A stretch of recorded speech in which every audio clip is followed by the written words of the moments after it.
We're at 7 o'clock, Mike. Can you Yep. start? We are at 7 o'clock. Last call, everyone. We are just about to get started. I have Julie Bailey going first for public comment, Irene Scribilo second, and Joe Q for third. And that is it. So this is your last call. All right. I don't see any other hands up. Meeting's yours. Thank you, Mike. If we could all stand for the pledge. And Katie, could you lead us in the pledge, please? Certainly, Mayor.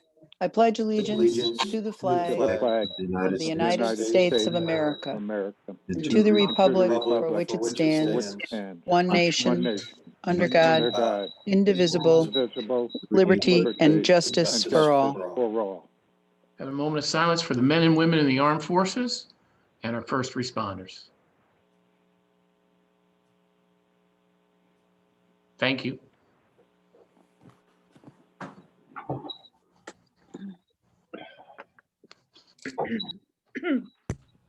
Next, public comment. Mike, can you lead us off in the public comment? All right. Just give me 1 second to get to Julianne Bailey. Your invitation to unmute has been sent. 5 minutes. This is Julie, otherwise known as a co-coordinator of the Sustainable Connecticut team of, at this point, over 30 volunteers from the municipality and from our town. I wanted to speak to you tonight. It actually was the suggestion of a town council member who said, why don't you let people know that you're still looking for some volunteers? And we're looking for volunteers in 2 specific projects. One is a very exciting invitation that we were one of the few towns in Connecticut to get, to have a customized 3-hour workshop on how to create climate resiliency for our town in terms of plans, et cetera. And we were thrilled with the invitation. And we're looking for volunteers who may have good research skills and who are really interested in the environment and climate resiliency. That's the first project. And the second one, that you may have seen in the newspapers, is on Great Brook, one of the tributaries of the Housatonic. And this spring, we're going to have some very big community volunteer projects, safely distanced, safely masked, and time slots for folks to work so they are distanced on Great Brook in areas like Holton Meadow Park, which is a small, wonderful park where the invasives are taking over, the banks are collapsing, and they really need some help. And HVA is giving us 100 live trees to plant. So we would love to have volunteers. And since we are, let's see, 32 participants tonight, if you multiply that times each of you asking 2 or 3 of your friends, that would give us a great turnout. My email is jekbailey, Bailey, @gmail.com, or you can ask Katie or the mayor for it. Thank you very much. Julie, what's your home address, please? 144 Buck Rock Road. Thank you. Thank you, Julie. Thank you, Ms. Bailey. Thank you. Bye. Thank you, Julie. All right. Irene, your invitation is said be sent. Okay. Can you hear me? Yes. Yes, we can. Okay. I'm here to speak out about the park fees that the people of New Milford, specifically seniors, will be forced to pay this year. It's so important, especially now in this day and age of COVID, that people get out of the house for fresh air and their vitamin D fix. And what better place to do this than our town spaces? Sadly, the most vulnerable of our population, our seniors, will have to pay a fee to use these parks. It is a draconian blow in the time of financial instability and pandemic. The purpose of our government, especially our local government, is to look after its citizens. It should be there in times of need, not looking for a profit at the most tenuous of times. New Milford is robbing Peter to pay Paul, or should I say robbing the taxpayers to pay Paul, using our tax dollars to subsidize future business growth that may or may not come to pass. How about using that money to help pensioners on a limited income now? Why is this even happening now? Historically, changes in budgets have been made during budget season. Raising park fees and changing municipal funding now takes away the right of the voter. How about we vote on this and let the people of New Milford decide if we should support our seniors in these trying times? Do I still have time left? Do I still have time left? Yes. Okay. Yes, you do. I also want to add, the White House Press Secretary, Jen Psaki, today announced that an American Sign Language interpreter will become a regular feature at daily press briefings during the Biden administration, marking the first time a sign language interpreter will participate on a daily basis. The ADA has been in place for 30 years. New Milford needs to follow suit and accommodate its deaf and hard of hearing population. That's it. Irene, can I get your home address, please? Sure, 205 Pumpkin Hill Road.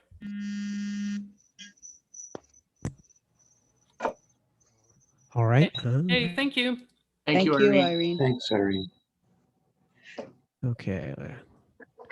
Joe, your invitation to unmute should be sent. Good evening, everyone. I hope everybody's doing well. For the record, my name is Joe Quaranta from 87 Boardman Road. I'm here to talk to you about a couple of things. The first one is that I'm here to thank whoever was responsible and involved in the cleanup of Pegler Hill today. Yesterday, I had made a post about how much trash there was on the sides of the roads.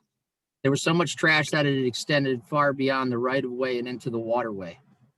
The post was a method simply to raise awareness to the fact that our community needs to do better.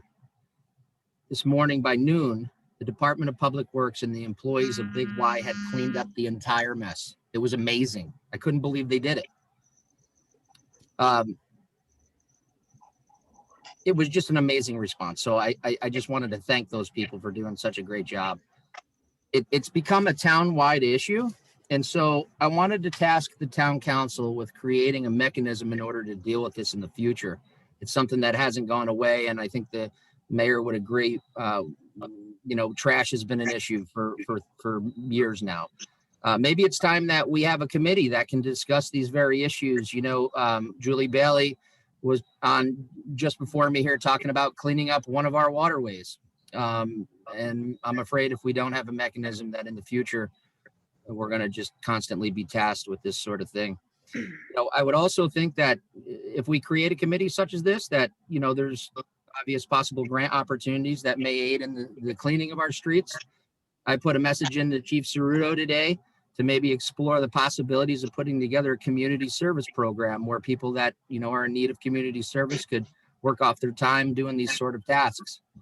If the people in our community are willing to serve on this committee, these are the very things that I think that they can be talking about. I want to talk a little bit about the park passes myself. After listening to the town council meeting and discussion as it related to keeping or raising our park fees, I decided to ask the community what they thought in the form of a poll. The question for the poll was, should New Milford parks be free for residents? 303 residents participated in this poll, where 229 of those residents felt that yes, parks should be free. 41 of those participants agreed that a minimal fee should be charged just for lindeming. All the participants in this poll agreed that seniors should not pay an admission fee for our parks. My wife and I agree that seniors should not pay for parks so strongly that we've decided to raise the money in order to provide these park passes for our seniors this year. What would be really great if the town could also contribute to that in some capacity. I'd like the town council to add this topic to the next town council meeting in the form of a discussion. The overall revenue created on its best year for senior park passes was $6,000. Please remember that many of these seniors have played a tremendous role in the creation of these parks. My father, Phil, was one of them. As a family, we've invested hundreds of thousands of dollars into the creation of New Milford parks. Some of those parks include Carlson's Grove, Young's Field Skate Park, Boardman Bridge, Sega Meadows, and Hidden Treasure Park, for example. I would hate to think that if my father was still alive, that we would have to ask him for $20 for a park pass. For many years now, I've listened to the town meetings, discuss ways to improve our community that include staggering numbers. Staggering.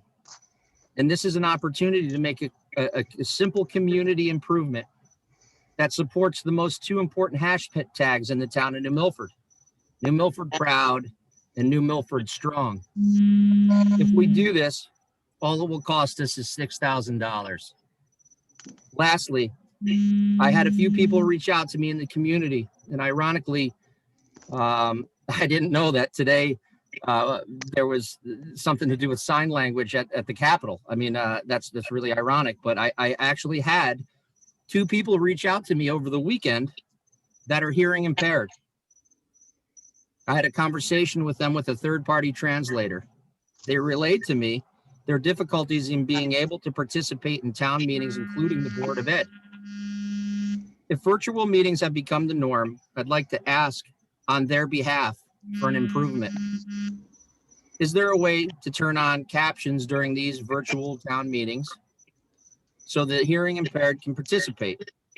If not, maybe an option to look into a third-party translator to communicate a live meeting to our hearing impaired community. Thank you and have a great night. Thank you, Joe.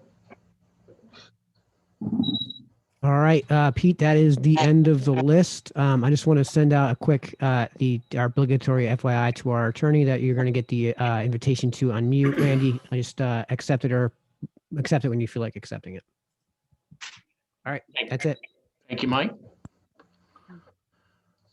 Katie, the consent agenda? Okay.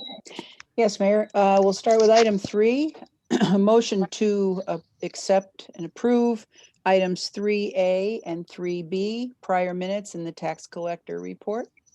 Second. Any discussion on the consent agenda? All those in favor? Aye. Opposed? Any Pete, abstentions? I'm going to abstain because I was not at the last meeting, Pete. Okay. A quick question. I'm voting yes for this, but with regards to the minutes on the joint meeting between the Board of Finance and the Town Council, do we have an opportunity to approve those? Is it on here? I don't think it's on here. No, I mean, No. that would be, have to have all parties. I mean, you'd have to have the Board of Finance be there as well, no? Since they're Yeah. joint meeting minutes. I don't know, Dave. Randy, could you unmute? Sure.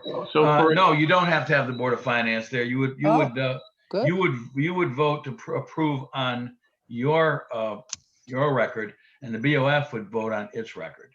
If there's a disparity, then you would have that you'd have to discuss. But no, you don't have to do it at a joint meeting. You can do it essentially. You can do it in parts. Thanks, That's a Randy. matter of preference. It doesn't really Thanks, matter. Randy. So We Dave, don't we'll send those minutes out so we can approve them at the next meeting. Yeah, okay. Well, I just wanted to make one thing clear about those minutes. And I know I asked at that joint meeting about the end of the year balance for the town as well as the Board of Education. And just to make it clear that 4.4 million was the town end of the year balance. And for the Board of Education, 2.9 million. And for a total of 7.3 million. Greg, is Greg on the call? He is. Give me 1 second. Yep. Okay, there you go, Greg. Greg, can you confirm Mr. Lawson's numbers? Yes, actually, yes, 4.4 million for the town, 2.9 from operations from fiscal year 20 surplus for the Board of Ed. And there's also $200,000 available as well for the Board of Ed for COVID. Thank you. Okay. So you're talking a total of 7.5 million then? $200,000 more that the Board of Ed didn't bring in last year because of the surplus that they had. That's still available to them. It's still available. So Yes, combined. I told them that. They know this. All right. So combined, we're at 7.3 then. Off the top of my head, I'm just adding 4.4 to 2.9. Yep. Yep. Correct. All right. All right. Thank you. You're welcome. Okay. All set, Dave? Can we move on and we'll Oh, do yeah, that next sure. meeting? Okay.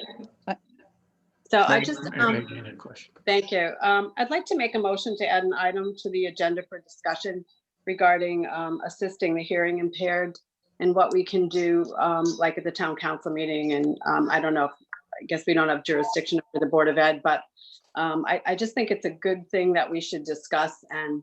So you'd like to suspend the rules to add an item? Yeah. Mhm. That's You didn't- okay. That's you your didn't vote- motion? You didn't vote on this last motion yet.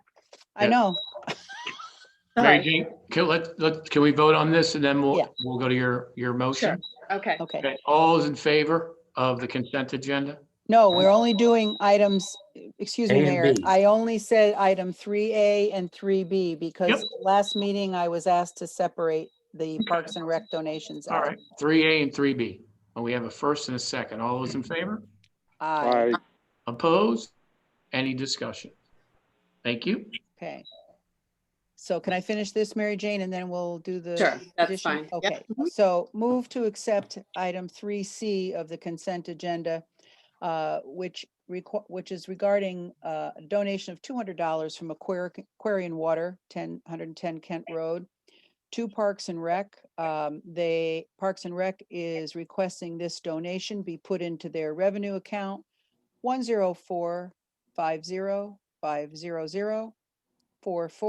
104-50500-44715 for further appropriation to go into account 104-50500-53408, which is Parks and Recreation Program specific. Part two, part two of item 3C on your agenda. We have the Parks and Rec. I move to accept, they are asking us to accept the permission to accept the following donations. $100 from Modulewski's Auto Works, $500 from B&D Controlled Air, $250 from Dobson Pools, $200 from Nee James Wine and Spirits, $100 from Hanch Electric, and $200 from the Northville Market. They are requesting that these donations be put into revenue account 335-1000-48400, which is the Parks and Recreation Gift Fund.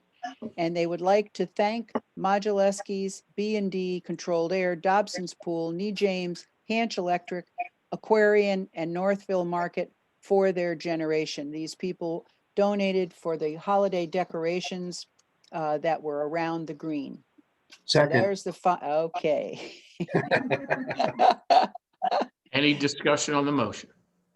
All those in favor? Aye. Aye. Opposed? Any abstentions? Thank you. Okay, Mary Jane, you want to make your motion? Yeah. to sus- Okay, so I'd like to make a motion to suspend the rules to add an item for discussion on the agenda about regarding assisting the hearing impaired Okay, at so our I got it. meeting. And Okay. I don't know about the Board of Ed, but I guess they will have to do their own. Right. Okay, Okay. so we have a motion to suspend and add item 11 to our agenda. Second. Second from Mr. Skelly. All those in favor? Aye. Aye. Aye. Opposed? Any abstentions? Okay. Okay. Katie? Yeah. Yeah, actually, Mr. Mayor, this is directed towards you. I noticed your remarks aren't on there, and I look forward to hearing from you. I don't know why they're not on there, and I hope, Katie, can we add them on there? I figured we may as well go forward with it Okay, Thank while you. we're here. so I'm going to make a motion to suspend the rules and add an item right now. It would be item, we'll make it item. Thank you, Dave. Yes, it'll be item 12, which we will then move up to add mayor's remarks. I have a second. A second. Any discussion? All those in favor? Aye. Aye. Opposed? All okay? Any Are we abstentions? okay Thank you. with moving him up to now? Yes. Yeah. All right. No need for a vote. Could we, Katie, before we do that, can we introduce our new Yes, health director first? I would love you to do that. Is she with us? Yes. Okay, Mayor. Okay. So I'd Can I like just to, ask one question real quick? sure, Doug. Did we ever vote on my second on Mary Jane? Yes. We did, Yeah. yes. Yep. Yep. It's approved. Thank you. So I'd like to introduce Lisa Morrissey. She's going to be our new town health director. Lisa, are you on the call here? I haven't. I closest thing in name I have is an LMA, so I'm just going to unmute them. I No, have to that's assume. not, that's Lisa. Okay. That's not our Lisa. Okay. don't think. So Lisa, if you're on, raise your hand on the icon.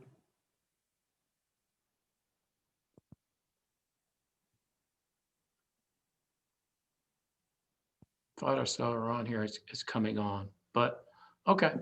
Oh, We'll, not, maybe she'll come back. correct. Okay. All right. All So, right. mayor's Mayor's remarks. comments. Okay, thank There you. you Here we go. go. So first, starting with our COVID numbers, as we do every time prior to, and these are numbers that are in total, not those that have confirmed COVID cases now. These are in totality since March. State of Connecticut is at 228,977. Litchfield County is at 8,851. That's up 190 from Friday. Hospitalizations are at 21, up 1 from Friday. New Milford is at 1,502, and that's up 55 from Friday. As we say each and every meeting, if you are elderly or a person with an underlying condition, example diabetes, a pulmonary or heart condition, please only go out if you absolutely have to during this second wave. If you're exhibiting any symptoms of COVID-19, please do not go to work, school. If you have any symptoms, please call your primary doctor and please get tested. As a matter of fact, we're having a testing at New Milford High School on January 30th, which is Saturday from 3 p.m. to 7 p.m. And also, as we ask, please check on the elderly and your family and friends. Next, vaccines. So currently, we are continuing vaccines for those in the 1A category and the beginnings of the 1B, according to Governor Lamont.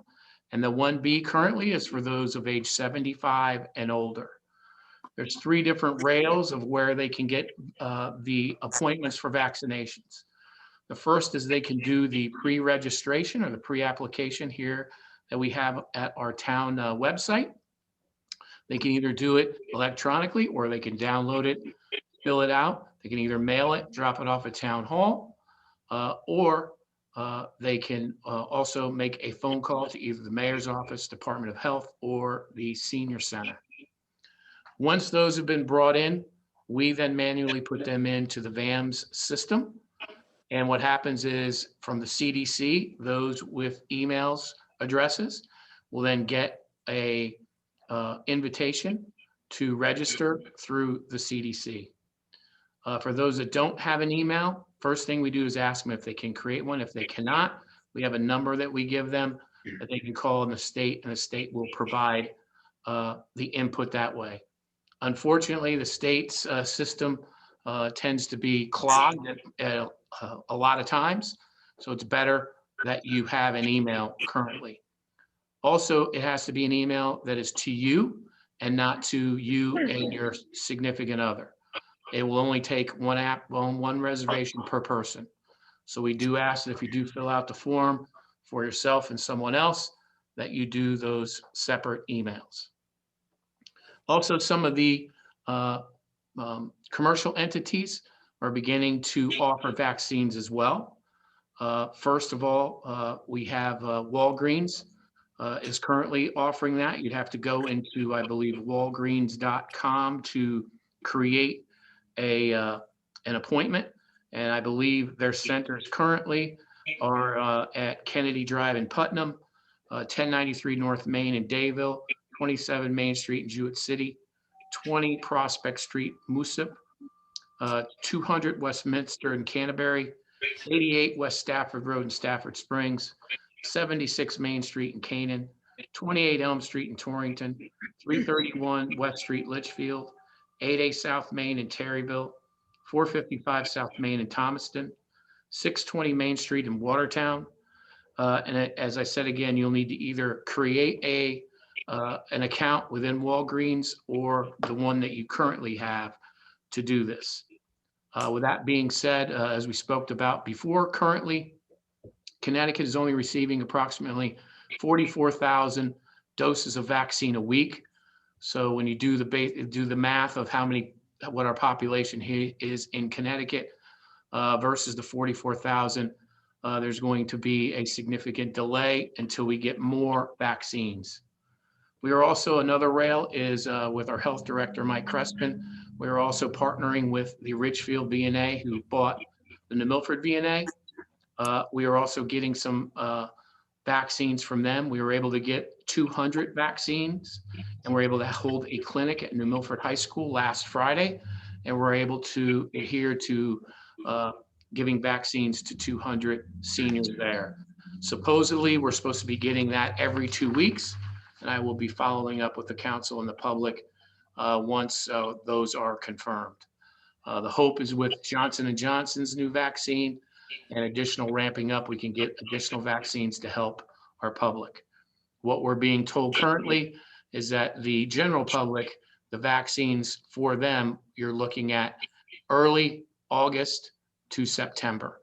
Hopefully with, as I said, additional vaccines, we can be able to push that, earlier in the year. DPW, a quick update on the roads. This past year, we did 25.3 miles. They've been treated either by paving, chip sealing, or fog sealing. As far as our bridges, we're in the process of inspecting all 60 bridges here in New Milford this winter and spring. Some of the updates on our bridges, Chernivtsi Road, DPW and the engineering contracting are working on the final design. They're also ordering the culvert. Hopefully we'll have the culvert by the beginning of spring so that we can get that bridge back up to speed. Tamarack Bridge, we're waiting on the final approval from the Army Corps of Engineers and DEEP. And once that's done, we're looking for construction on that one in the spring. We received a grant commitment to fund Sand Bridge with federal dollars with construction to begin in the year 2023. This is a projected cost of $708,400 with 80% being federally funded, 20% town match. We also received a grant commitment to fund Van Car Bridge. The projected cost on this one is $1,275,314. Again, as with federally chartered bridges, the grant program, 80% federally funded, 20% town match. They're looking to start construction on that bridge in the year 2024, April. We also received grant funding for the state administered design program within our federal local bridge program, which means the design work is paid for by the grant. And we're working on Upland Road Bridge on that one. And as I get more information, I will be telling the council and updating the council on that as well. Also, our DPW engineering team continues to work with the Connecticut DOT and with WestCog on the Elm Street Route 202 intersection, and also the Pumpkin Hill and Still River intersection. So those two we're trying to get completed, and with the approvals of the state and with WestCog, hopefully we can get these two roads and programs up and running. Also, the River Trail, our engineering team is working with Malone and McBroom concerning the River Trail design. There'll be more to follow as I get updates from Malone and McBroom. This spring, we will be installing a trail in Native Meadows that will connect with the sidewalks on Veterans Bridge. It will connect with the current Riverwalk on Youngs Field. We will then bend the Riverwalk end of the northern piece of the Riverwalk up Patriots Way, where we will have sidewalks that will go up to the railroad crossing at Patriots Way. This will allow for the synergy of connecting the river to the downtown, which is what we all want, creating that vitality that we all believe can happen with the access of river and the downtown. Currently, the DPW is doing cleanup for the project. You'll see the some of the trees will be taken down. Also, we've moved some of the material that was there, and we will also be doing a pave on the Patriots driveway as well. We expect that project to begin in the spring. We received our town bucket truck, and today was their first day. The crew is out cutting trees. As we have, New Milford has one of the largest canopies in the state, tree canopies. The addition of the bucket truck will be extremely helpful to allow us to cut more trees that have been destroyed due to emerald ash borer and other tree disease. The more that we can do that in tandem with our tree contractors, the better that it is for the town as a whole. So I'll be updating the council as we continue with that project as well. Speaking of the Board of Education, interim Superintendent DeCorpo presented her budget to the Board of Education last week. I attended both meetings. The superintendent's budget currently to the Board of Ed is a 2.53% increase from last year's budget. They continue their hearings Tuesday and Wednesday of next week. And for those that would like to see that, you can Zoom on their meetings. They have those available. You can get all that information from the Board of Education website. And also met with Superintendent DeCorpo, Chairman Fullenbach, Brian McCauley, and the school's facility director, Kevin Moret, concerning the Board of Ed's possible office move to Sarah Noble School. The chairman will be speaking to the full board and the possibility, and I will update the council as we continue with discussions. We've also had discussions with New Milford High School and Sarah Noble School, and Jason O'Connor from the Youth Agency and Laura Murphy from our Park and Rec team, as we look to partner in creating ways and programs to address remote learning and leading some of our students to isolation, depression, and so forth. I will be providing updates to the council as we continue our discussions. And I especially like to thank those social workers within the school system for all of their candor and how we can help them help our kids. Also, in partnership with the town, the Board of Ed will be doing a 10-year school enrollment study. The contract was awarded to SLR International, which is formerly Malone and McBroom, and the bids were reviewed by Superintendent DeCorpo, who made that recommendation. Also, in partnership with the town and speaking with our athletic director, Keith Lipinski, the athletic jerseys, pants, shorts, etc., that through the surplus the town helped fund. Some have come in, very exciting. And speaking with Keith, some of the teams are very excited and very proud that they're able to get these jerseys. Same with the band uniforms. They are currently going through their process, and I will have an update when those come in as well. Library constructions continues with the concrete pour, steel and foundation work. They are also working on the Goodman portion of the library as well. As we all know, that's an $8.5 million project, 18 months. And I'd like to thank Steve, our clerk of the works, for his yeoman's job in keeping that in line and on time and on budget. The town hall roof, we were awarded the $100,000 grant from SHPO. The award came in from the town hall project. We will be installing a tin roof as discussed, and that was once on the town hall in the 1940s. As we recall before, this type of roof has a 50-year lifespan on it, so it's a great investment. I'd like to thank Tammy Reardon for getting that grant for us, and we'll begin the bid process, I believe sometime in February, looking for a spring to summer construction date on that. The New Milford High School roof has been submitted to the state for approval for the school reimbursement. They will need an abbreviated enrollment study. And the good news is with SLR doing the enrollment study, they're able to provide the state with that necessary information. The project's date for bid is February or March, with a construction date or spring or summer, depending on the contractors.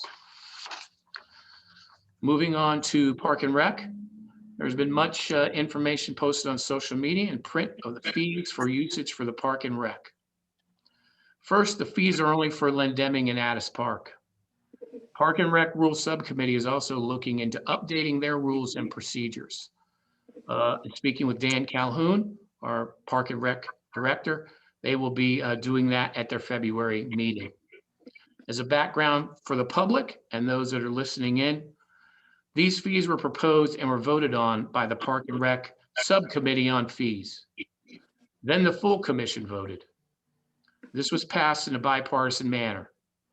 The issue facing the agency as well as the town is increased costs. With the state mandated minimum wage increases, both this year and next year, put additional pressure on the budget. Using current figures, the Park and Rec expenditures will be $1,227,515 for operations, plus another $89,635 for capital. That would be a budgeted number of $1,367,150. Current revenue budgeted for the Park and Rec is $560,739.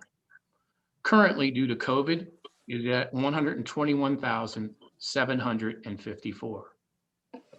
If we take the current number, which is budgeted, of $560,739, this would mean the taxpayers help subsidize the agency by $806,411. Last year's budget, Park and Rec expended $984,133.20 in operations, $89,230 in capital, which was $1,073,363.20. Due to COVID, the revenues were $386,618.15. The town would have to subsidize $686,745.05. Even if Park and Rec hit its revenue target, if COVID wasn't even here, of $548,885, the taxpayer still subsides the programs by $524,478.20. So the taxpayers do subsidize these programs. It was connotated that the Park and Rec somehow shows a profit. They do not. This is subsidized by the taxpayer for legitimate programs that people that need them can have them. Also, the senior fee that was proposed and approved by the Park and Rec committees was for $20. That $20 was the same as it was last year. There was no increase. Also, any senior at all that has no ability to pay that, those fees would be waived. There is no way in New Milford would we let a senior that can't afford it go to a park. So there's a mechanism already in place for those seniors that cannot afford it to be able to get it waived. And I have Dan Calhoun. Dan, if you could unmic Dan. Mike? Evening, everyone. Thank you, Hi, Dan. Dan. So Dan, is there a mechanism for a senior that cannot afford the $20 to have the fee waived? Yes, there's actually, they can come to us and we can refer them either to the senior center or to our social services department. And they have told me that they can help out for those type of issues. Since they know they can look into the background, I cannot do that because of confidential information, but they can help them out. Thank you, Dan. As far as the other parks, we don't charge for the other parks. We don't charge a fee unless you're reserving the one of the Pavilion. yeah, thank you. One of the pavilions. Also, for seniors, one of the things that we want to make sure, as what was stated before, is we want to make sure seniors, especially during COVID-19, can get out and exercise and breathe. Is we, in tandem with the senior center, set up Tuesdays and Thursdays at Clatter Valley and at Carlson's Grove. The availability, am I correct, Dan? Yes. For what hours were they? Yes, the senior center brought their senior van and brought seniors to many of the parks last summer throughout the whole, mostly fall season, a couple days a week. And it's available anytime they need it during the week time. So one of the things I want to make sure that all of our residents are aware is that we want to make sure that our seniors do get out. We wanted to make sure that it was limited to them so that they could be in their own cohort, especially as we all know that the seniors are the most vulnerable population that there is. But I want the residents to know full and well that if you are a senior and you don't have the money, we're going to waive that fee for you. Now, moving forward to those that want to capture donations to help, that is wonderful. That's great. We would love that. Anybody that can help, that's a wonderful endeavor, and we thank everyone for that. But I want the people to know that if you don't have the money, you can come into these parks, especially seniors. We'll waive the fee and have done so before. Moving on, WestCOG, which is our Western Council of Governments. We continue to look for efficiencies, especially in the energy sector, and I'd like to update the council on a couple of initiatives. The first initiative, in partnership with the Board of Education, as we talked about before, we are having our energy consultant in partnership with ESG, with looking at ways to use new state-of-the-art equipment to lower our energy costs, thus allowing that differential of savings of energy costs to pay for the capital of the new equipment that we would purchase. This is something that the town council voted on, as well as the Board of Education. Currently, we're almost at 60% design. Once that comes into 60%, I'm hoping that's next month, I will bring ESG in, and we will do a presentation to the town council, the Board of Education, and the Board of Finance. This is a great opportunity for us to get much needed capital and not ask for additional funds to the taxpayer. And I'll be bringing you more updates on that as we get through that. WestCOG, again, as a member, we had the ability to lead the Northern Town for regional electric vehicle and charging station research for the region. I thought this was a wonderful opportunity for the town to kind of be the leading edge on electric vehicles. Unfortunately, today, as I was getting ready to talk about it, I was given the news that because the opportunity was going to be funded by the Buy American program, and some of the parts of the vehicles and charging stations are parts that are out of the country, we would need a waiver. WestCOG tried to ask for the waiver, weren't able to get it this year, so we're hoping to do that next year. But I strongly believe we need to really focus on these type of opportunities, especially when it comes to electric vehicles and charging stations. And speaking of charging stations, the travel plaza that's on the Sunoco, that's on the edge of Route 7 and Still River, is actually having a Tesla charging station built as we speak. I believe it's 8 or 9 charging stations that's there. So I'm also going to be asking the council and also asking our land use teams if there's availability to change some of our rulings to allow more of this type of investment in our town. And I'll be bringing that forward at our February town council meeting. As far as the New Milford Police, on the 29th, we will be swearing in 2 new police officers that are replacing 2 officers that have left. We have Eric, who's transferring Wilcoxon from the Stratford PD, where he's been an officer for 3 years. And also John, who is a Yukon PD sergeant. These are tenured police officers, so the training is minimal rather than having a new person and we have to go through the training up at the state, pay for that, and it's almost a year training once they're done as well. So this was a great opportunity. I'd like to thank Chief Ceruto and his team as well.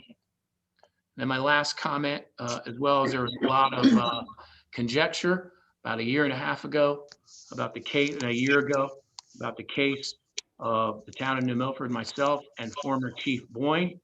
Happy to report that the town won that decision. I'm excited about that, and I just wanted to apprise the town council on that. So that being said, Mayor, Mayor, we one have question. Mayor, we have Lisa Morrissey with us now. She was Awesome. able to get in. Okay. Chris, can I hold your question so we can introduce Lisa? Yep. Hi, Lisa. Can we unmute? What name is she under? Her phone ending number 0481. Oh, thank you, Dave. Hi, Lisa. Still muted. There she comes. Good evening, everyone. I'm so sorry about that. I was having some technical difficulties. Woo. No worries. So I'd like to introduce Lisa to the town council. We're very excited to have Lisa on board with us. Lisa was the former health director in Danbury and in Bridgeport. She has a master's in epidemiology, as well as a BA in psychology. We're extremely excited to have her. And if you kind of introduce yourself a little bit, Lisa, to our town council and our public. Good evening, everyone. Thank you so much. I'm really excited to be in New Milford. This is a community that is near and dear to my heart. As many of you know, that I do live in the greater Danbury area. So having the opportunity to be back here really does feel great. And I'm looking forward to serving the residents in the community and really getting to know everyone and hear how I can contribute and make New Milford an even better place to live. Does any of our council members have any questions for Lisa? No, look forward and happy to have you here. Yeah, welcome, Lisa. Yeah, well, Thank Yep. you. welcome to our great town. I look forward to the great things you'll do for our people. Thank you. Thank you. Thank you for coming on the call. This was Lisa's first day at Town Hall as well.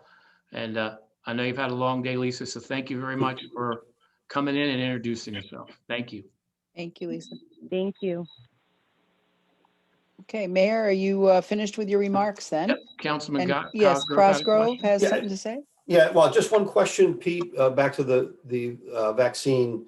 Are we done with everybody in 1A who wanted to have a vaccine? I believe there's a few that are outliers.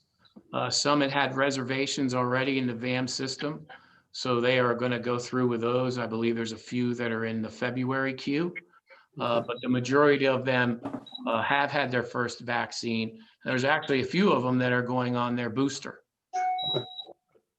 Good, thank you. Okay, next item is an update on COVID from Dr. Jeremy Levin, who is still with us, I think. Who is definitely still with There you are.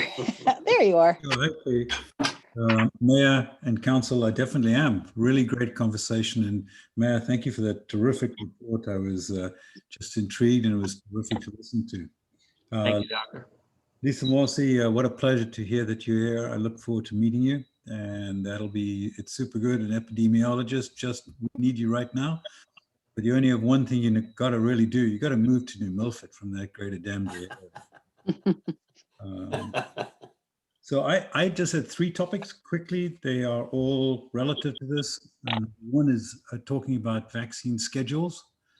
Number two, variants. And then number three, J&J. As the mayor just said, people are scheduling up for their second vaccine. A lot of questions from people about what does it mean to have a vaccine, the second one. Is there any variability on the time when you can have it? Well, bottom line is there's absolutely no evidence that if you don't take them as prescribed, 3 weeks and 4 weeks respectively for Pfizer and for Moderna, that it's 21 days, 28 days, that they are effective or not effective. The principle is all the clinical trials were run with that second dose going in at 21 days and 28 days. And that led to a 95% immunity. So my urging as anybody thinks about these programs and how we roll them out, we should keep as strict as possible to that. Those people in Great Britain, for example, where they are now giving one dose and then another 70 days later, they're doing that for reasons which are not scientific. There's zero science that justifies it. So we need to be real careful about this and don't be misled by the press.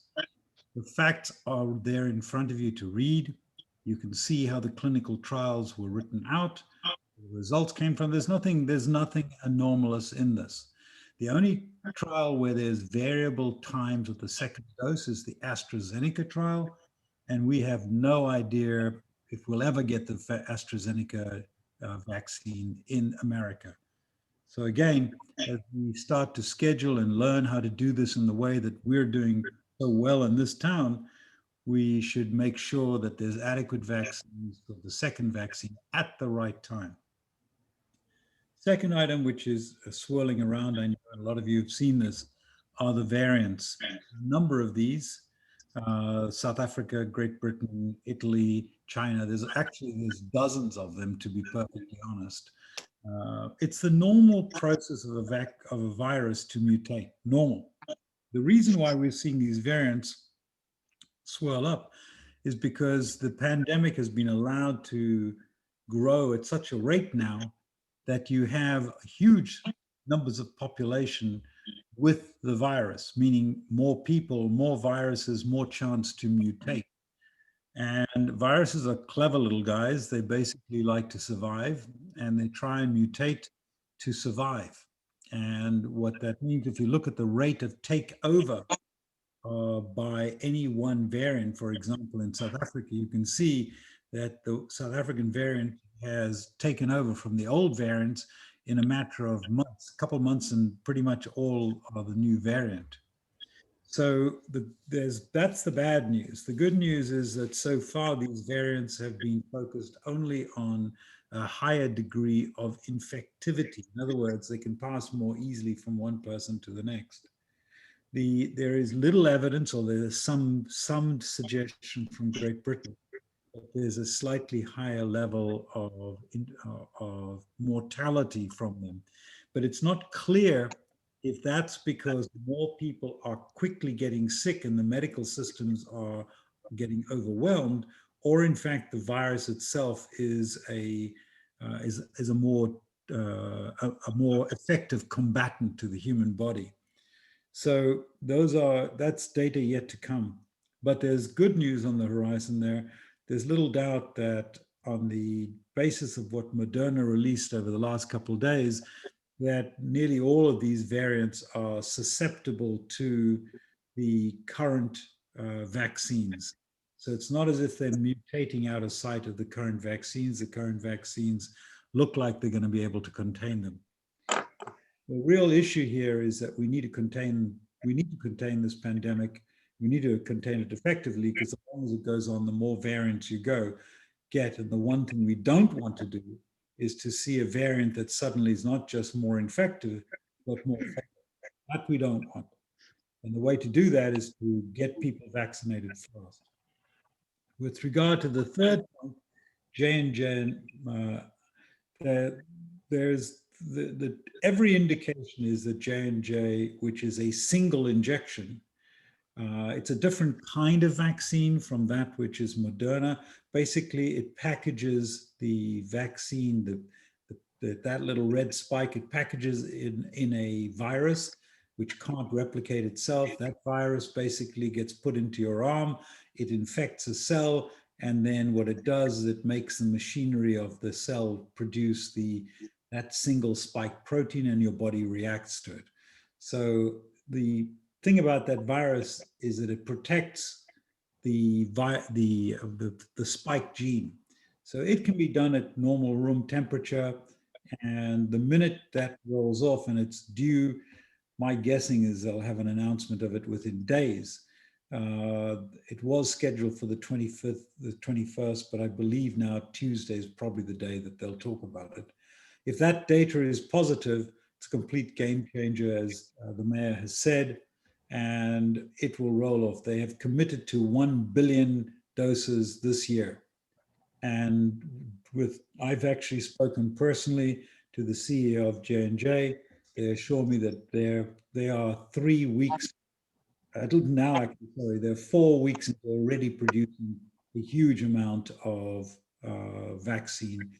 So they've got a lot of vaccine that they are producing in advance of their results.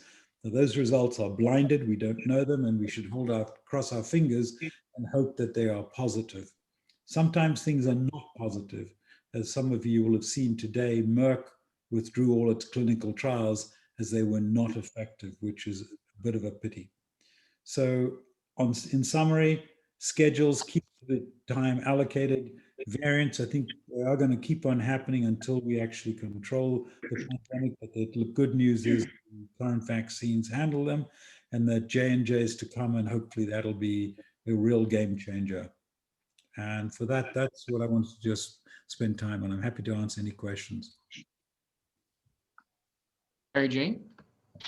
Hi, Dr. Levin. Thank you for being on again. I just wanted to ask you, I've heard that the J&J vaccine, the efficacy is maybe about 70%. Is that correct? Yes, Mary Jane, that's the evidence that came from the early phase 1. It's not the 95 that you get from Moderna or from Pfizer, but it is very much in the range of other vaccines that we have. It's not as good, but it'll be easier to handle and rapid, and we'll get out faster. That's the trade-off that they've made. Okay, and so is the I might be a little confused. Is the J&J, is that a live virus? Yep. The vaccine? It's a package virus. Yeah, it's an attenuated virus. Attenuated. Okay. What does that mean? Sorry about that. Attenuated means it can't multiply in you. Okay. Say you've actually had this before. If you've had Shingrix, it's been around. It's an old way of making a vaccine. Works real good. You don't get infected by the virus. It's a virus that's trained basically to do one thing and one thing only, and then disappear. It delivers it into your arm, and then the virus vanishes, and you're left behind with a little piece of genetic machinery which makes the spike protein, which is harmful. The spike protein itself is not an infective entity. That spike protein essentially galvanizes your immune system to attack it, and therefore to attack the virus, the coronavirus, when it comes to you. Okay, and any news on age limits for the vaccine yet?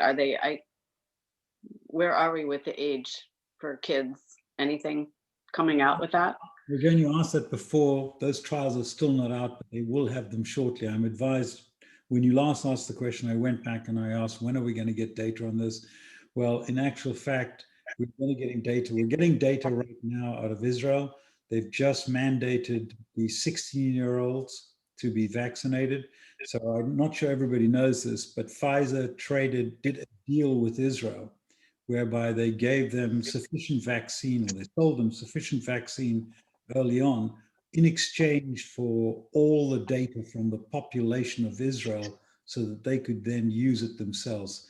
So they've already initiated the 16-year-olds to allow them to go back to do high school exams. And so we anticipate very shortly that going to the 12-year-olds. But that data should be pretty shortly, Mary Jane. But I know the vaccine program in Israel is now operating full blast. Yeah, I've heard that too. Okay, thank you. You're most welcome. Hi, Dr. Levin. One question on the variants we're seeing, and this may not be a fair question to ask you, but if we don't roll out the vaccines in time, and we get these variants and they're easier to spread, do you see a major lockdown going on in this country like we saw last spring? Tough one. That's the issue. The thing that will prevent a mass lockdown is the efficient rollout of these vaccines. That is the only, because if we don't do that, if people behave as they've been behaving in other parts of the country, we're doing it well here, to be honest, as well as anywhere in the country. There are a couple, West Virginia, interestingly, is also doing it well. But the reality is that the country are just not doing it the way they do. I suspect those parts of the country may face a lockdown. So I don't envision that here, to be honest. Okay, good. And so in connection to that, so Pete earlier in his update said he's got information that the general population may not get vaccine until August, September, which is much later than reports I had heard, and certainly not as informed reports as Pete is getting. But that was a surprise to me. Do you think that's a very conservative timeline? Do you think we can do much better than that here in Connecticut, say? this is the great thing about, if you can, the only advantage of having a statewide program is that if you can get it right, you can do things faster. Okay, it's the only advantage. The national approach is one which is ideal. But I think what Pete is quite right is the average, because of the completely dislocated way that it's been provided across the nation, it's wise to be conservative here, but hopefully we can do a heck of a lot better. And that's why having the town council superly involved, really charged up about this, having the right kind of digital approach to it, the right kind of social approach to it. I think at the end of the day, then it's a question of the fact and making sure we have the supplies. So I don't know yet. I think the J&J, I know that they have huge distribution capabilities, but even their distribution capabilities can be messed up by some of the way that it's been handled in other states. So the only comment you hear, wise to be conservative, but I'm betting that because the way things are being run now, the way things are coming together, we can probably do that better locally, but maybe not nationally. Great, thank you. I appreciate that. Any other questions for Dr. Levin? Thank you is what I want to say Thank to you. Thank you very much. Dr. Levin. Pleasure. Great info. Thank you. Okay, back to our agenda. Item number 6. I'd like to move to accept and approve appointment to Farmland and Forest Preservation Committee. Kathleen Castagnetta, she'll be an alternate filling in the seat that was for Curtis Eck. That's a vacancy there.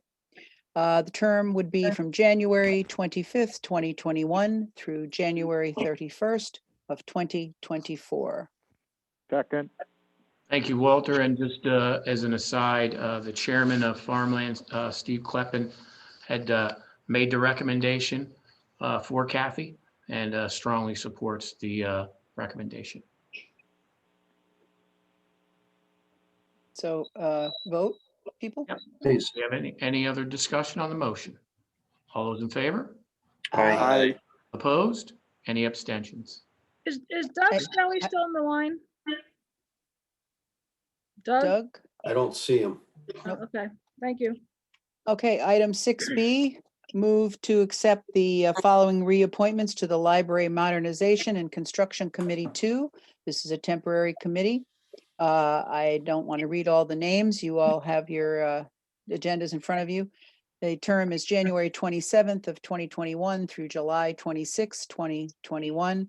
These are the same people who have been on the committee a long time.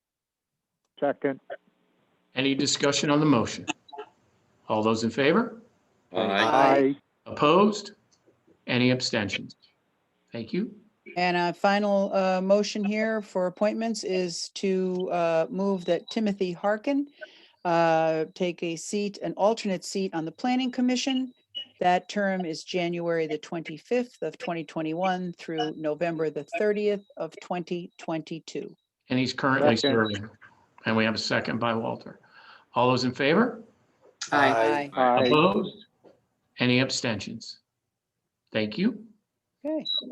Item number 7, this is under the fire marshal. I make a motion to transfer $42,575.86 from account 1042040051020, assistant fire marshal to capital account set up by the finance director for the purchase of a 2021 Ford Utility Police Interceptor base KA.99B. So, okay, thank you, Walter. Hey, can you unmute Mike, Kevin Reynolds?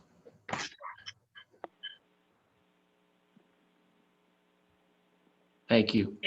So as a background is currently with COVID, we had in our line item, we have the assistant fire marshal, and that position currently is a part-time position due to COVID. So Kevin was looking to redeploy those assets into a capital, which is a much needed fire marshal vehicle. So in so doing, we also spoke to Greg Ossipow, our finance director. Greg, can you unmute Greg as well? Mike? I'm here. So Greg, you being the finance director, are you okay with the moving of the funding to a capital item? Yes, I am. We did a payroll analysis, projected out for the rest of the fiscal year, and those funds will be available. Any discussions? Chris? In my understanding, this money is available due to COVID, but once COVID goes away, we start doing more inspections, and that position is going to be required again. So Correct. this is kind of a one-time deal. Yes. Yes. But I'm okay with it. Any other discussion? All those in favor? Aye. Aye. Opposed? Any abstentions? And item 7B, still under fire marshal, I make the motion to transfer $3,766.50 from account 104-204-00-51330, which is overtime, to the capital account set up by the finance director for the purchase of an APX 6500 VHF mid-power radio for the fire marshal truck. And then thank you, Walter. And then his background, the overtime, Kevin being as a department head, there is no overtime. He's a manager. So the overtime would be going to the assistant fire marshal. And as we talked about prior, due to COVID, there really isn't the need for the overtime. So to redeploy the asset to get the radio that he needs for the capital vehicle truck, he was going to take that money out of the overtime line. And Greg, do you agree, or we have with the town council approval and board of finance approval, is that okay as the finance director? Yes, that's fine. Do we have any other discussion on the motion? Pete, well, related, Yep. I just want to, we're talking about first responders here. Do we know the current situation with the Milford ambulance? So as we spoke about last week, I believe it was last council where we appropriated the additional funding for the additional manpower. That has not changed. You will see, I do meet with them, I believe it's the end of this week or tomorrow, and I'll know more, Dave, and I'll be able to update you on that, but they are definitely looking at additional manpower needed for next year. Yeah, I was talking about capital as well. Would you be kind enough to let us know the outcome of that meeting rather than waiting 2 weeks? Absolutely. Thank you. Yes, sir. So we have any other discussion on the motion? All those in favor? Aye. Opposed? Any abstentions? Thank you. Okay, item 8, update from our Director of IT, David Watson. Shall you unmute yourself, David? I'm right here. Thank you kindly. My name is Dave, of course, Director of IT. It's been a while since I've spoken to you all. Forgive me. I may cover something now that I've covered previously. It's been a bit of a whirlwind. I think I'm coming up on 2 years, but honestly, it could have been a couple of months at this point. With that being said, what I'd like to focus on this evening is just the security changes and updates we've made, and a little bit of an update on our posture. So to that end, as far as the posture is concerned, about a year ago, we started using a phishing simulation utility that allows us to essentially on a biweekly basis test our staff, send them a simulated phishing attempt, and give them an opportunity, and obviously in a safe way, to experience what they look like, learn what to watch for. So about a year ago, we were at 5.2% as far as how many individuals were reacting to those and essentially taking the bait. We are now down to 1.2%. And that fluctuates every 2 weeks. There's a new round of them, but that's the average over the last few weeks. And just to give you an idea of where that puts us among our peers, most governmental agencies of our size are typically around 4.2%.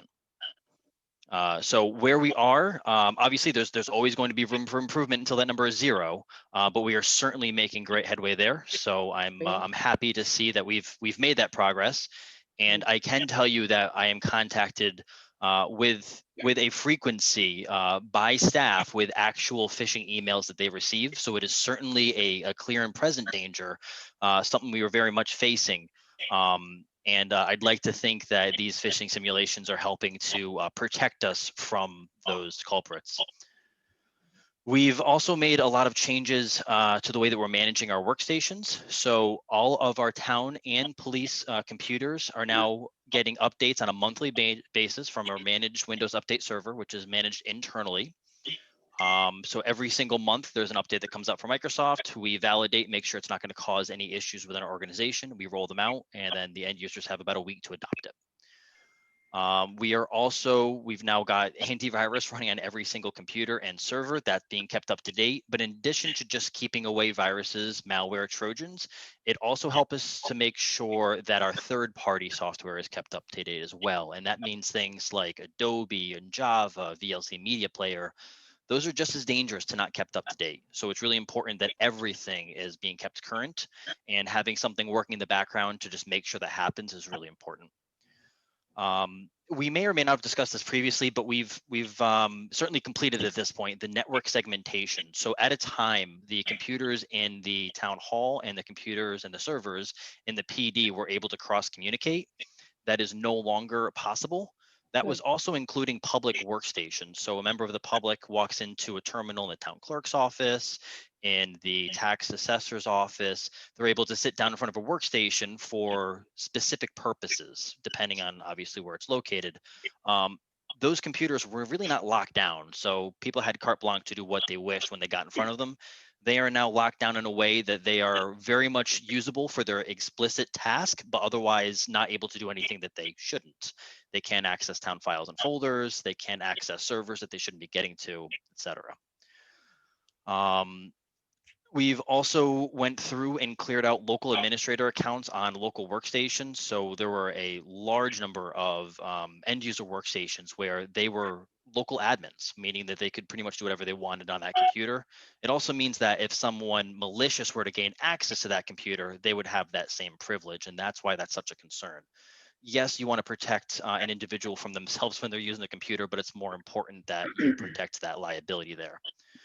We now also have a password policy and a two-factor policy. There were some exemptions early on that I had talked about.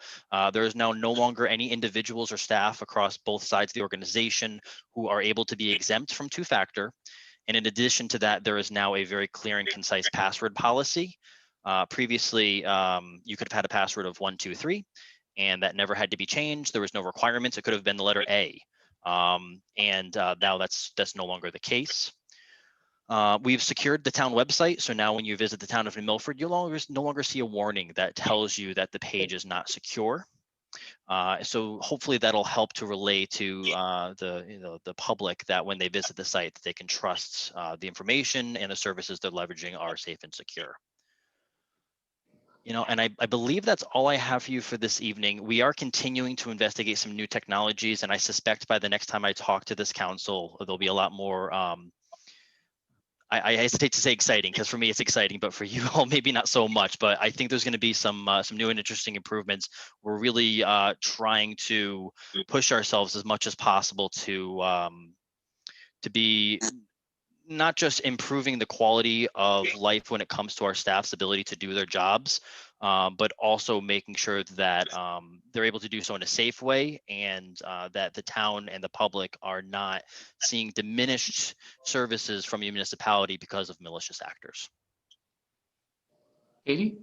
David, I'd just like to say that I was well aware of some of our deficiencies, which you fixed rapidly, but you've also taken care of a lot of things that were loopholes, and you've made the staff well aware of to say that they're coming and showing you phishing emails means that they're paying attention and they know the difference, or they're starting, we can't ever know all of them. They're so good at it, but thank you for all of the training and all the diligence that you and Ken have put in on this, because it's certainly important.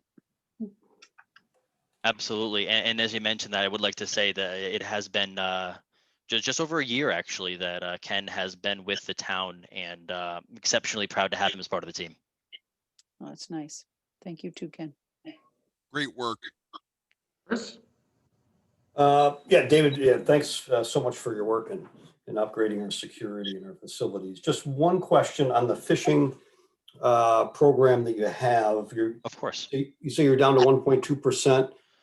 Is there any pattern to the people? So are the same people falling for it, or is it just some people fall for certain types of phishing and others? Yeah, so there have been very few individuals who have repeat occurrences, but what I can add to that is, by design, every 2 weeks there's a new simulation that occurs, and every single member of staff gets a different email. So that way 2 colleagues sitting across each other can't say, oh, today's phishing day, Dave sent out the Best Buy gift card email. So it also occurs at some point within those 2 weeks. That's so funny. Right. So on Yeah. day 1 of that phishing test, you might get one, and then it might be until the end of that 2-week session before your colleague gets one. So it's not just, the same day. It's not just the same email. So 2 colleagues may never see the same email. So of course that's by design, but it does make it difficult. One person might get one that could present different challenges than another individual. But I would say that as individuals do take the bait, we do have escalating training available to them.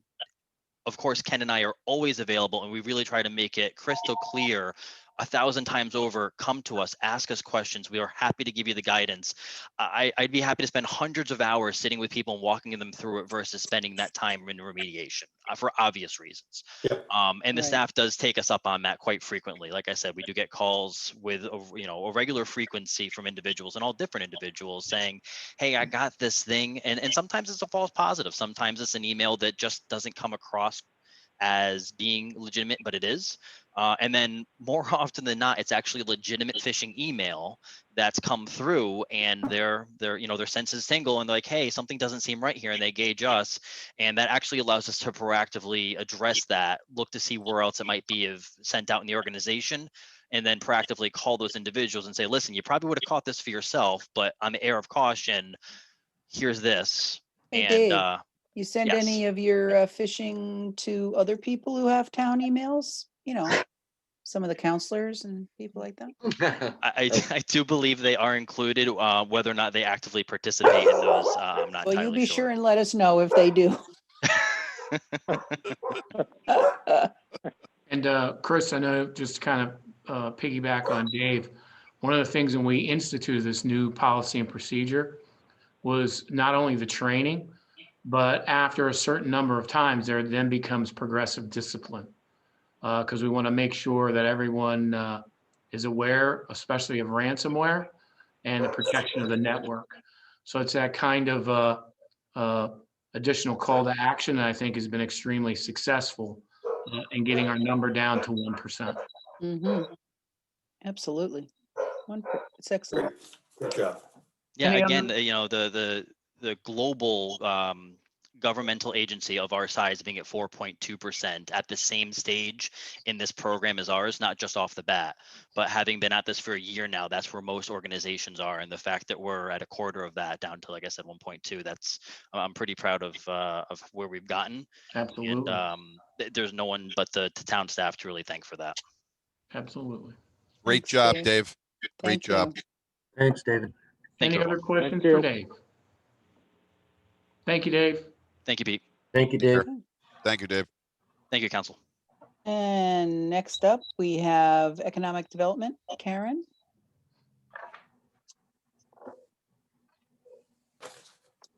Mike, can you unmute Karen? Thank you. Hello, everyone. Can you hear me? Hey, Karen. Yes. Hi, everyone. So as requested, this month I was able to put together a written report and get it into your packet. Hopefully you had a chance to take a look at it. I do have it in front of me if you have any questions. It includes commentary on a number of ongoing initiatives, including Sustainable New Milford, the Restaurant Task Force, the Long-Term Recovery Committee, Riverfront Revitalization, New Milford Housing Partnership, the Economic Development Commission, the Corporation for New Milford Economic Development. Also, additional items such as budget submission for this year, POCD commentary, numerous grand openings, an update on several projects that you're well aware of, and also some administrative issues. So I'm happy to answer any questions.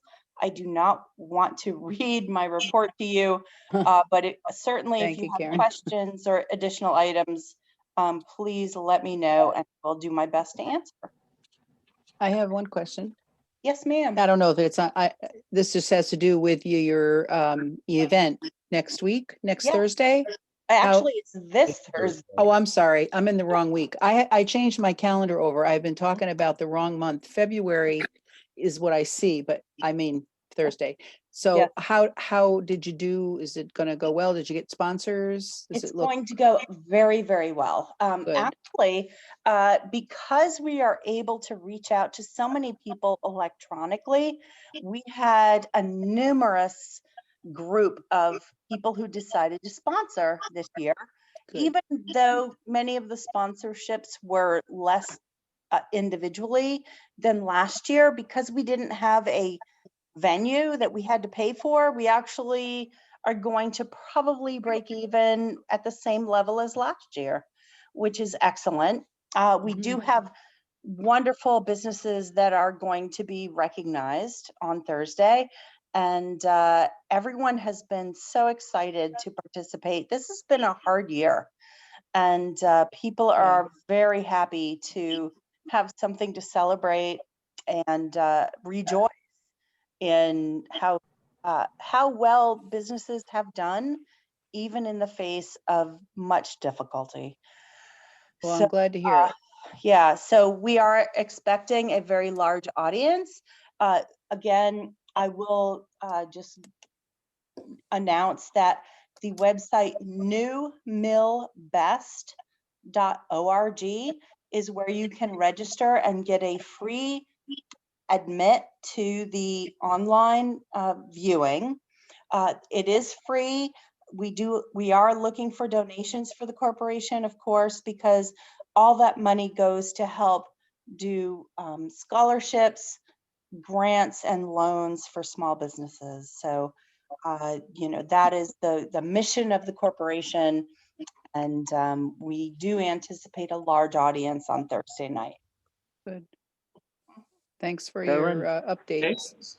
Dave? Yeah, I'd just like to say thank you so much for putting this in writing. It's much easier to take it all in, and I wish other commissions would do the same. Thank you, Councillor Lawson.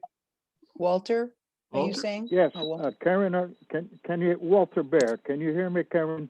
Yes, I can, Walter. Okay, again, spin-off, thank you for the written report. But I also want to wish you well with your knee surgery. I hope everything goes well for you. Thank you. I've had orthoscopic surgery previously on this knee. They're going to clean it up again, put a gel thing into my knee, and hopefully that gives me 5 more years before I have to have anything major done. Well, good luck. Speedy recovery, Karen. Thank you. You're quite welcome. Chris? Yeah, so I'd like to echo David and Walter's statements on the appreciation for the written report and best wishes on your surgery. Questions I have is regarding I noticed in the restaurant task force, you mentioned the PP program had not been launched at that point and changes of the program specific to restaurants was covered. Is there something you could summarize very briefly on what those changes are? Yes, so in the current version of the PPP, what they were able to do was allow restaurants and hospitality businesses longer periods of time that they could request PPP for. So originally, you might recall that 8 weeks of salary and expenses were allowed. For restaurants and hospitality businesses in round 2, which is where we are, they're able to go to 3.5 months, which is almost double the amount that they were able to get initially.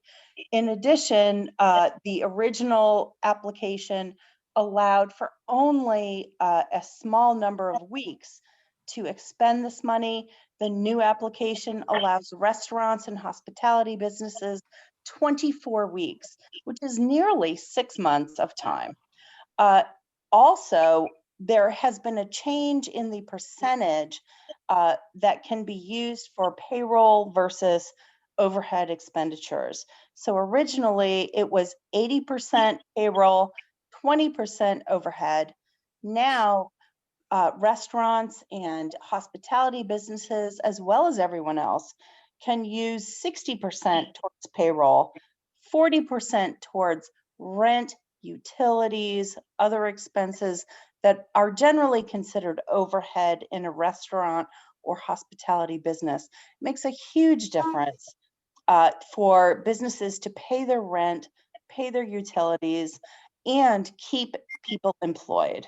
So these shifts have been very successful and very desirable to the business community. Great, thank you for that. Yeah.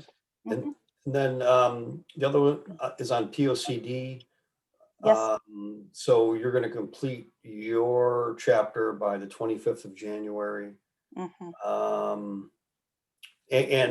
So, and I'm trying to see if there's a meaning behind the last sentence. It will be the master plan. Yes. Part of the master plan. Yeah. So I did complete my adaptation to the POCD over the weekend and sent it to Nick Pooter and his team.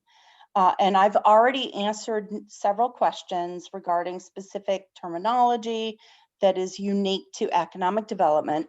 So my expectation is that this chapter of the POCD, the economic development chapter, will be the economic development directive for the town, and that will be in place for 10 years.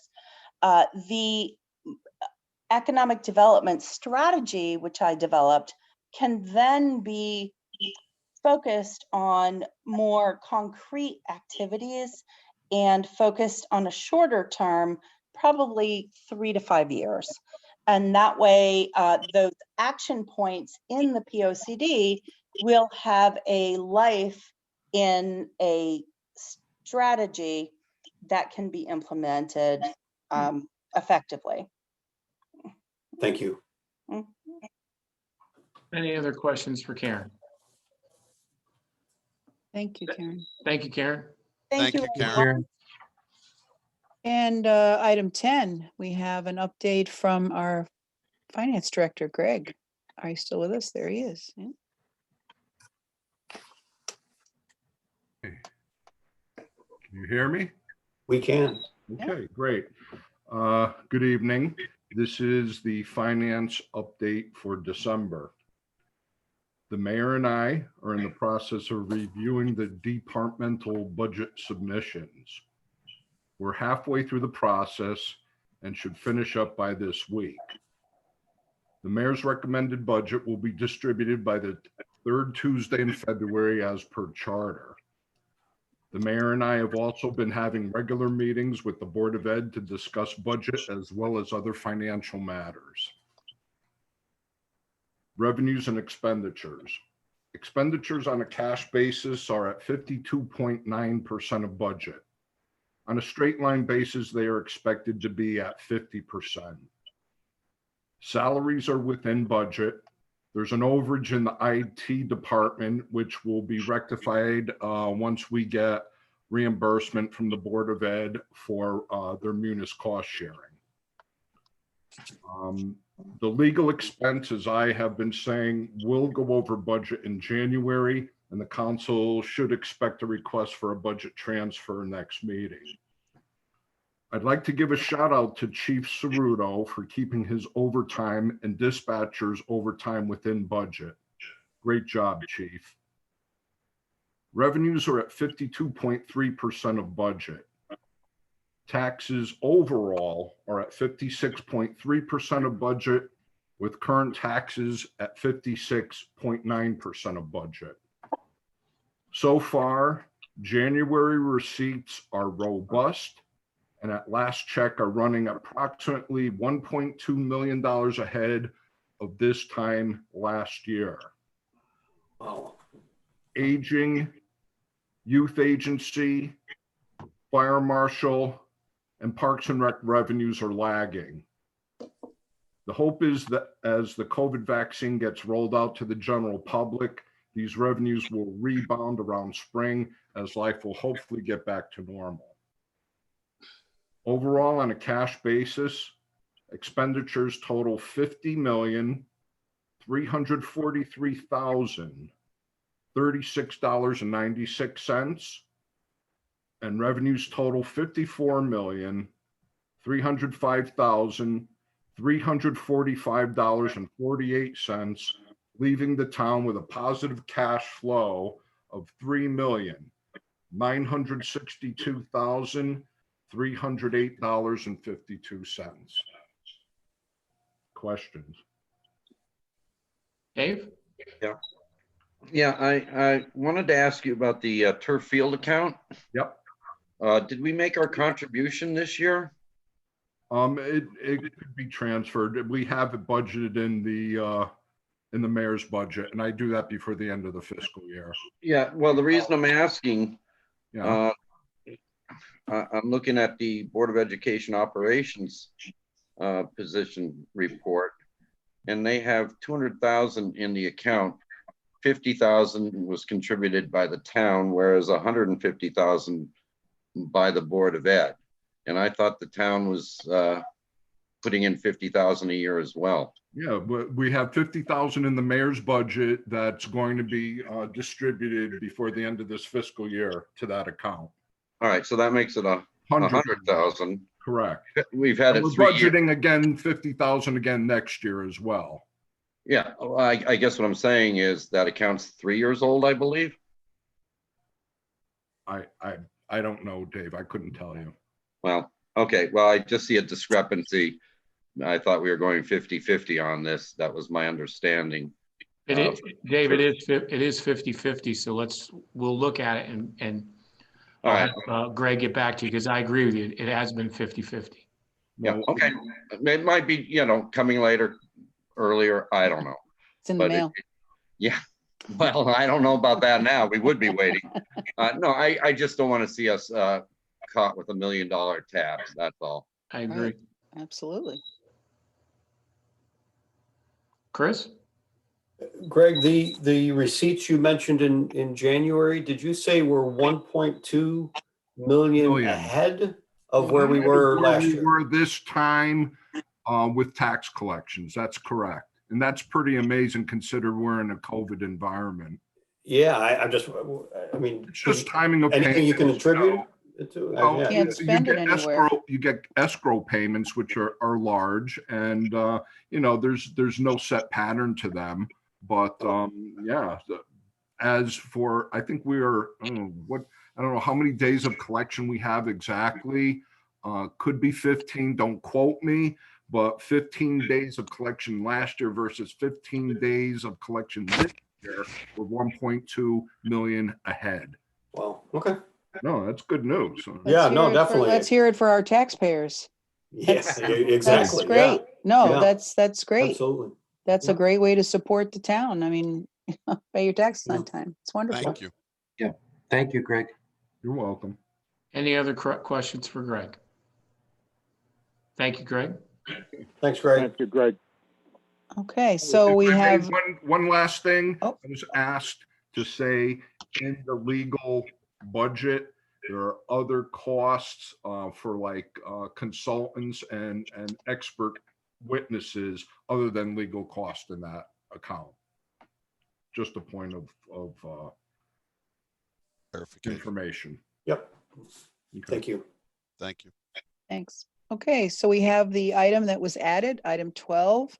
Mary Jane, you'd like to discuss adding an ASL or an interpreter of some sort? Leave it up Right. to you. Yeah, you know, it's come to light that, and it's pretty obvious that we've never had anybody, we've never had an interpreter or had any, you know, captions on our, you know, conversations at town council. So, for the hearing impaired, that's an issue, and I don't want it to become, you know, an ADA issue either. So, what could we do? Pete, do you have any suggestions, or is this something that you could work on and come back? Absolutely, Mary Jane. I think this is a great idea. Thank you guys for bringing this up. I think it's, anybody that has any kind of impediment should be able to partake at a town council meeting. So There I'll is talk to a closed caption, Pete. But you just need somebody to type it in. It works the same way as the closed caption on a television or whatever. Right. It should be automatics on a Zoom call. You still have to hook it up. Somebody has to do it. You know, it's not voice recognition. And I don't know, we could see about other ways. I'm sure there's other ways, There right? is voice recognition. Of course, Yeah. but it's. And easier. obviously that would probably be the cheaper way to do it versus having somebody, you know, having an interpreter on. But I guess we're all in agreement to investigate this and come on back to us. And Yeah, I guess it's Great idea, Mary Jane. I think also as part of the investigations, have an understanding of what the need is. Right. even if the need is one person, that is the need. Let's see if we have that need. We do have that need. Somebody asked about it, right? Somebody asked about it already. So, you know, I think. Where was the ask?